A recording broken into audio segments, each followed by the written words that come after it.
பலருக்கும் இந்த சந்தேகம் இருக்கு. நமக்கு வர அறிகுறிகள்ல கார்டியாக் ப்ராப்ளம் என்று சொல்லக்கூடிய ஹார்ட் அட்டாக், அதாவது மாரடைப்பா, ஹார்ட் பர்ன், அதாவது கேஸ்ட்ரிக் ப்ராப்ளம் என்று சொல்லக்கூடிய நெஞ்செரிச்சலா, இதை எப்படி நம்ம உறுதிப்படுத்திக்கலாம்னா டாக்டர் விசிட் மூலியமா நம்ம தெரிஞ்சுக்கலாம். ஒன்ஸ் நீங்க உங்களோட இதே பிரச்சனையை உறுதிப்படுத்திட்டீங்க அப்படின்னா உங்க நியூட்ரிஷனிஸ்ட் சொல்லக்கூடிய டயட் கைட்லைன்ஸ் இதாதான் இருக்கும். இதே ஆரோக்கியத்தை மேம்படுத்துற 10 முக்கியமான சத்துக்கள் என்னன்னு பார்க்கலாம். ஆன்டி ஆக்சிடென்ட்ஸ், டயட்டரி ஃபைபர், கோக்யூட்டன், magnesium, potassium, vitamin B, vitamin C and E, vitamin B3, பைட்டோஸ்டீரால்ஸ்.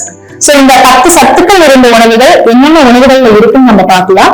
ஃப்ரூட்ஸ்ல பாத்தீங்கன்னா apple, papaya, guava, grapes, amla, avocado, pomegranate.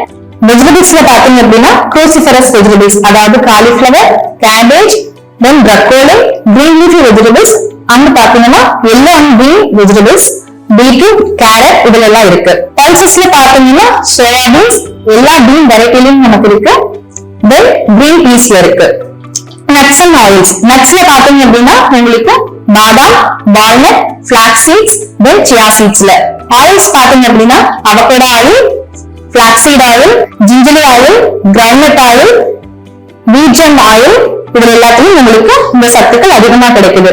நான்வெஜ்ல பாத்தீங்கன்னா ஃபிஷ், சோ ரெகுலரா சாப்பிடக்கூடிய ஃபிஷ்ல மத்தி மீன், சூரை மீன், காணாங்கெழுத்து மீன், இதெல்லாம் குழம்பை வச்சு சாப்பிடும்போது இந்த சத்துக்கள் அப்படியே நமக்கு கிடைக்குது. மில்க்ல பாத்தீங்கன்னா ஃபேட் ஃப்ரீ மில்க், அதாவது கொழுப்பு நீக்கப்பட்ட பால்ல இந்த சத்துக்கள் அதிகமா இருக்கு. சோ இந்த சத்துக்கள் இருந்த உணவுகளை நம்ம ஃபாலோ பண்ணி சாப்பிடறதுக்கு அவங்க உடம்பு கண்டிஷன், அதாவது உங்களுடைய எடை, உங்களுடைய உயரம், உங்களோட BMI, இதை நீங்க தெரிஞ்சு உங்களோட நியூட்ரிஷனிஸ்ட